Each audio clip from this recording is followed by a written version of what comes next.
Mes amis Bélier, bonjour et bienvenue sur la chaîne Tarot à merveille. Pour votre tirage général, ceux qui me découvrent, soyez les bienvenus.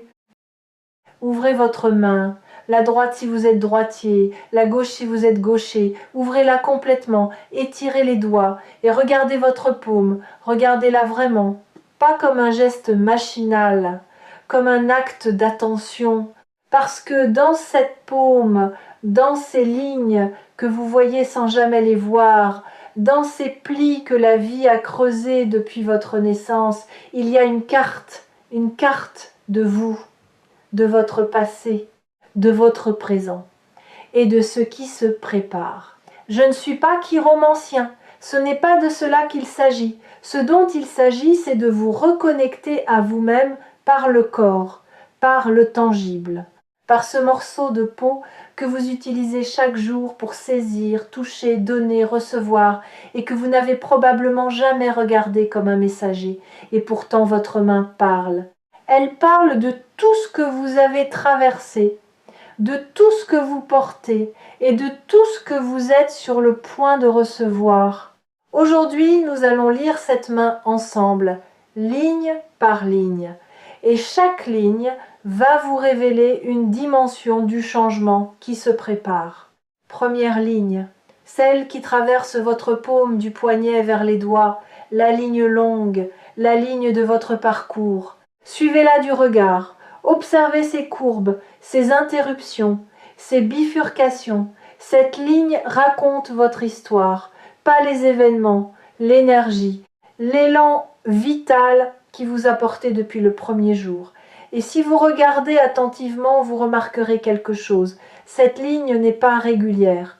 Elle est profonde par endroits et superficielle à d'autres. Elle se brise parfois, puis reprend plus loin, comme un chemin de montagne qui disparaît derrière un rocher avant de réapparaître plus haut. Ces variations ne sont pas des défauts, elles sont la cartographie exacte de vos épreuves et de vos renaissances.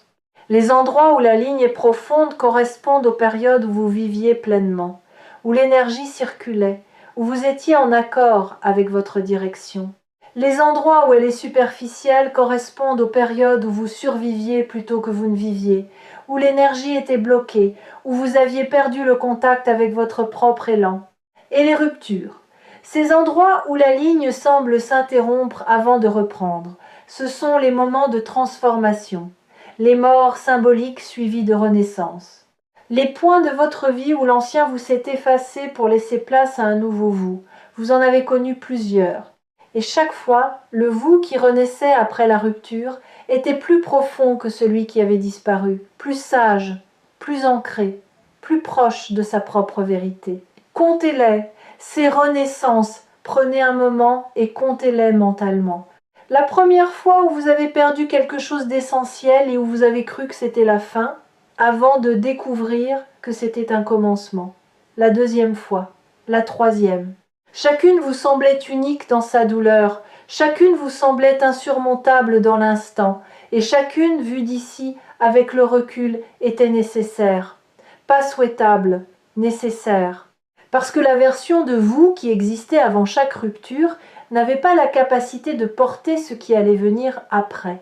Elle devait être dissoute pour qu'une version plus vaste puisse émerger. Vous êtes le produit de toutes ces dissolutions. Vous êtes l'accumulation de chaque version de vous qui a été détruite puis reconstruite. Et chaque reconstruction a ajouté une couche de profondeur à votre ligne de vie. Vous n'êtes pas quelqu'un qui a survécu à ces épreuves. Vous êtes quelqu'un qui a été forgé par elles. La différence est fondamentale. Le survivant porte ses cicatrices comme des blessures. Le forgé porte ses cicatrices comme des décorations. Et vous commencez enfin à voir vos cicatrices pour ce qu'elles sont. Non pas des preuves de ce que la vie vous a pris, des preuves de ce que la vie vous a donné. Ce que cette ligne montre en ce moment est remarquable. Elle s'approfondit. Après une période de superficialité, après des mois ou des années où l'énergie semblait couler au compte-gouttes, la ligne s'enfonce à nouveau dans la paume. Elle reprend de la profondeur, ce qui signifie que vous êtes en train de quitter la zone de survie pour réentrer dans la zone de vie, de vraie vie, de vie pleine, de vie vécue avec les deux mains et le cœur ouvert. Et cette transition, ce passage du superficiel au profond, est le premier signe du grand changement. Quelque chose de grand ne peut arriver qu'à quelqu'un dont la ligne est profonde, parce que la profondeur est la capacité. Plus vous êtes profond, plus vous pouvez contenir. Et ce qui arrive a besoin d'espace. Il a besoin d'un réceptacle à la mesure de son ampleur. Et vous êtes en train de devenir ce réceptacle. Deuxième ligne, celle qui courbe sous vos doigts, la ligne de ce que vous ressentez. Cette ligne est la plus variable de toutes. Elle change selon les périodes, elle s'approfondit quand vous aimez, elle se creuse quand vous souffrez, elle s'atténue quand vous vous engourdissez. Et en ce moment, elle fait quelque chose d'intéressant. Elle se ramifie. De petites lignes secondaires partent de la ligne principale, comme des affluents qui rejoignent un fleuve. Ces ramifications sont le signe que votre capacité émotionnelle s'élargit, que votre cœur développe de nouveaux canaux, que des émotions auxquelles vous n'aviez plus accès depuis longtemps recommencent à circuler. Vous avez être remarqué que vous pleurez plus facilement ces derniers temps. Pas de tristesse, de débordement. Les films vous touchent davantage, les musiques vous traversent avec une intensité nouvelle. Les gestes de gentillesse des inconnus vous émeuvent de manière disproportionnée. Ce n'est pas de la faiblesse, c'est le dégel. Votre système émotionnel qui s'était partiellement gelé pour vous protéger pendant les périodes difficiles est en train de fondre et la fonte libère tout ce qui avait été retenu, la joie qui n'avait pas été vécue, la gratitude qui n'avait pas été exprimée, la tendresse qui n'avait pas été donnée. Tout cela remonte à la surface en même temps. Et c'est pourquoi les émotions semblent parfois vous submerger sans raison identifiable. Ce dégel émotionnel est directement lié au grand changement qui se prépare. Parce que recevoir quelque chose de grand exige une capacité émotionnelle que la glace ne permet pas. On ne reçoit pas un cadeau immense avec des mains gelées. On le laisse tomber, on ne le sent pas, on ne mesure pas sa chaleur. Votre dégel est la préparation de vos mains intérieures à recevoir ce qui vient. Et quand ce qui vient arrivera, vous le sentirez pleinement, pas à travers un filtre, pas à travers une vitre, directement, peau contre peau, cœur contre cœur. Et ce dégel a un effet secondaire que vous n'avez peut-être pas remarqué. Il change votre manière de regarder les gens. Pas seulement les gens proches, tout le monde. Le caissier qui vous rend la monnaie, la personne âgée dans le bus, l'enfant qui court dans le parc. Vous les voyez différemment, avec plus de douceur, avec plus de présence. Comme si votre regard s'était nettoyé d'un voile que vous ne soupçonniez pas. Et ce changement de regard, aussi discret soit-il, est un indicateur puissant de votre transformation. Parce que la manière dont on regarde le monde reflète exactement la manière dont on se regarde soi-même. Et si votre regard sur les autres est devenu plus tendre, c'est que votre regard sur vous-même commence à le devenir aussi, même si vous ne le faites pas encore consciemment. Même si votre dialogue intérieur est encore sévère par habitude, le dégel travaille en profondeur, sous les couches de critique et de jugement, et un jour prochain, il atteindra la surface. Et ce jour-là, vous vous regarderez dans le miroir et vous verrez non pas vos défauts, mais votre parcours, non pas vos manques, mais vos preuves, non pas ce que vous n'êtes pas, mais ce que vous avez survécu pour devenir. Troisième ligne, celle qui traverse horizontalement le haut de votre paume, la ligne de vos pensées. Cette ligne est celle de votre mental, de votre manière de comprendre le monde, de trier l'information, de prendre des décisions. Et cette ligne, en ce moment, est en pleine mutation. Non pas parce que vous devenez plus intelligent, parce que vous devenez plus intuitif. La ligne du mental pur, celle de la logique froide et du calcul rationnel, est en train d'être rejointe par une autre ligne. Une ligne parallèle, plus fine, plus discrète, mais de plus en plus visible. C'est la ligne de l'intuition. de ce savoir qui n'a pas besoin de preuves, de cette connaissance qui arrive entière, sans les étapes du raisonnement, comme un fruit qui tombe mûr de l'arbre, sans qu'on ait besoin de l'analyser pour savoir qu'il est prêt.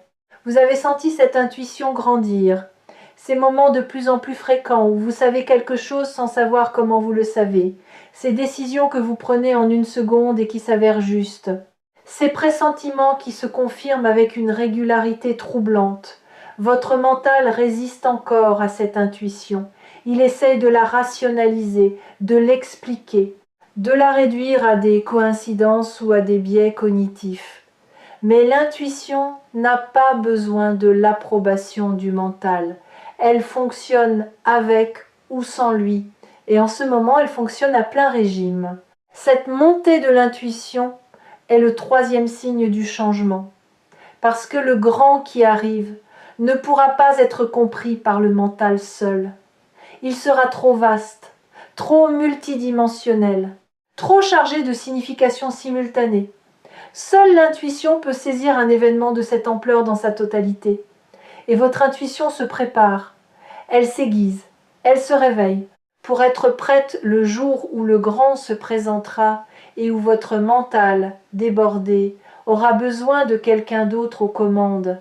Si cette vidéo vous a trouvé sur Tarot à merveille, votre intuition est déjà plus éveillée que vous ne le croyez.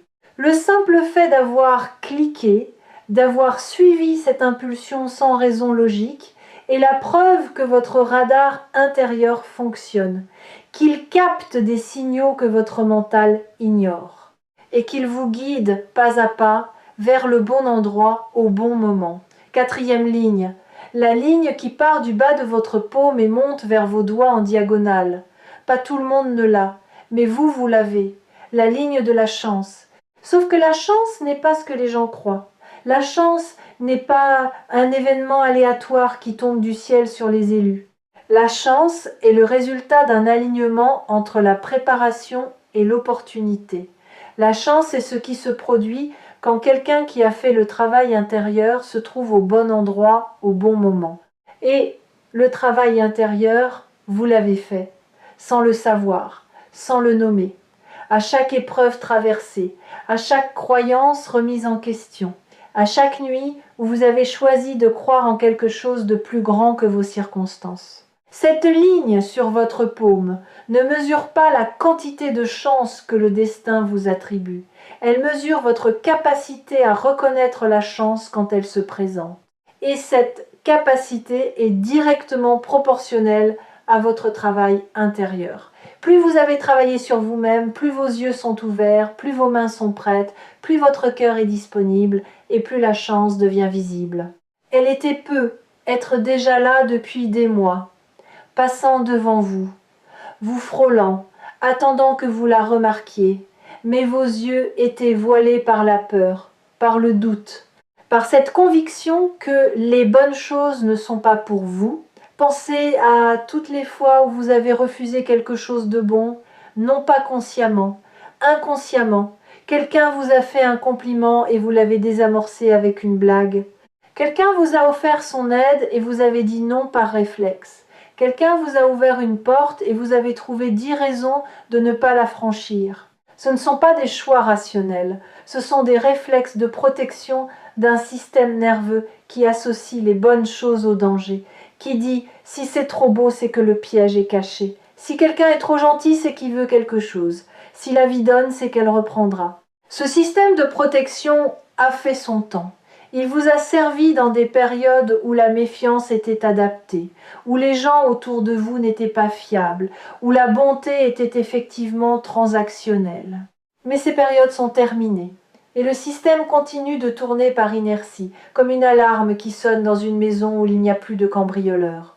Le changement qui arrive va désactiver cette alarme.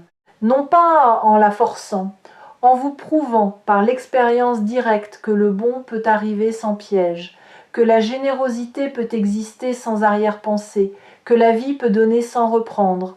Ce voile se lève, et quand le voile sera entièrement levé, quand vos yeux verront sans filtre, la chance ne sera plus quelque chose qui arrive, elle sera quelque chose que vous voyez partout, dans chaque conversation, dans chaque rencontre, dans chaque instant qui contenait une opportunité que vous étiez trop aveugle pour saisir. Et soudain, la vie ne vous semblera plus avare, elle vous semblera généreuse, follement généreuse, depuis toujours. Simplement, vous ne le voyez pas. 5e et dernière ligne, celle qui n'est pas une ligne, le creux de votre paume, l'espace au centre. Fermez légèrement vos doigts, pas complètement, juste assez pour former une coupe. Regardez le creux que vos doigts créent au centre de votre main. Ce creux est votre espace d'accueil. L'endroit physique où les choses se posent quand vous recevez une pièce de monnaie, un fruit, la main d'un autre. Ce creux est votre capacité de réception incarnée. Et ce creux en ce moment est prêt, vide, ouvert, disponible. Pas le vide de celui qui manque de tout, le vide de celui qui a fait de la place, qui a retiré l'inutile, qui a déblayé les vieilles peurs et les anciennes rancunes et les projections périmées pour créer un espace net, propre, accueillant, un espace qui dit « je suis prêt à recevoir », non pas parce que j'ai besoin, parce que je suis disponible. Et la disponibilité dont je parle ici n'est pas passive, ce n'est pas s'asseoir les bras croisés en attendant que le ciel s'ouvre, c'est une disponibilité active, celle de quelqu'un qui vit pleinement sa vie, qui fait ce qui est devant lui, qui honore ses responsabilités et ses engagements, mais qui laisse dans son emploi du temps intérieur un espace non réservé. Un espace pour l'imprévu, pour le miraculeux, pour ce qui ne figure sur aucun agenda mais qui pourrait, si les conditions sont réunies, transformer une journée ordinaire en un point de basculement. Vous avez commencé à créer cet espace sans le savoir, en refusant de remplir chaque seconde de distraction, en acceptant les moments de silence au lieu de les fuir, en supportant le vide sans le combler immédiatement par du bruit, de l'activité, de la consommation. Ces moments de vide choisis sont les plus précieux de votre préparation, parce que le grand ne frappe pas aux portes occupées, il frappe aux portes ouvertes, et une porte ouverte, c'est un espace qui n'est pas déjà rempli par autre chose. Cette disponibilité est le signe le plus puissant de tous, plus puissant que l'approfondissement de la ligne de vie, plus puissant que le dégel émotionnel, plus puissant que la montée de l'intuition. Parce que la disponibilité est la somme de tout le reste. C'est le résultat final de votre préparation, la note unique qui contient tous les harmoniques. Et c'est cette note-là que l'univers attend pour déclencher le grand changement. Le grand qui va arriver ne ressemblera pas à ce que vous imaginez. Il ne prendra pas la forme spectaculaire que votre mental projette. Il sera à la fois plus modeste et plus profond que vos attentes. Plus modeste dans sa forme, peut être un coup de fil, peut être un mail, peut être une conversation qui semble ordinaire jusqu'au moment où une phrase bascule tout, peut être un chiffre sur un écran qui vous fait cligner des yeux parce qu'il ne correspond pas à ce que vous attendiez, peut être une main tendue que vous n'aviez pas vue venir, et c'est précisément la modestie de la forme qui en garantit l'authenticité. Les choses qui arrivent avec des trompettes et des confettis sont rarement celles qui changent une vie. Elles excitent un moment puis s'évaporent. Les choses qui changent une vie arrivent sur la pointe des pieds. Elles s'installent discrètement. Elles s'enracinent avant même que vous ne réalisiez qu'elles sont là. Et quand vous en prenez conscience, elles font déjà partie de vous, comme si elles avaient toujours été là. Comme si votre vie avant elle n'était qu'une ébauche et que la version finale venait seulement de commencer. Mais plus profond dans son impact. Parce que cette forme modeste va toucher un endroit en vous que les grands gestes ne touchent jamais, l'endroit de la vérité tranquille, de la certitude silencieuse, de ce savoir corporel qui dit sans bruit, sans trompette, c'est ça, c'est maintenant, c'est pour moi.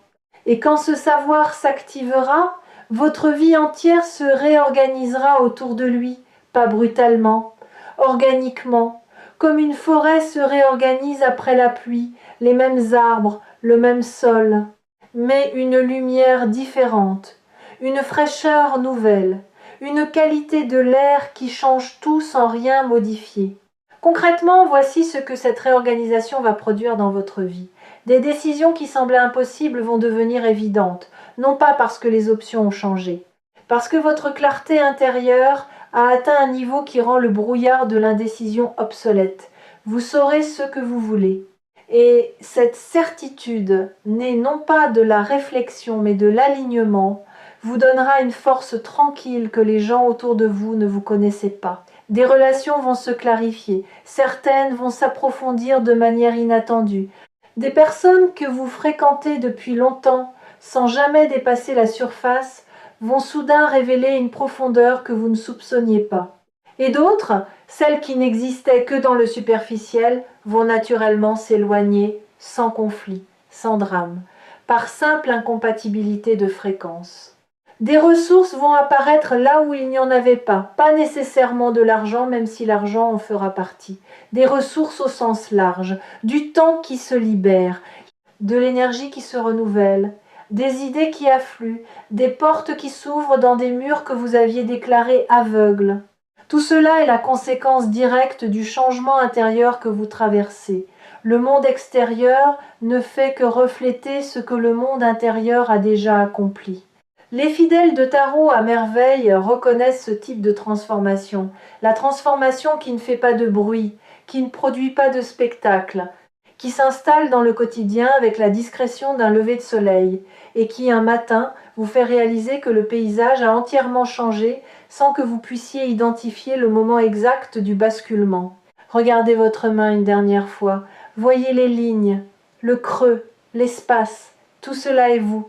Votre parcours, votre cœur, votre intelligence, votre chance, votre capacité de réception.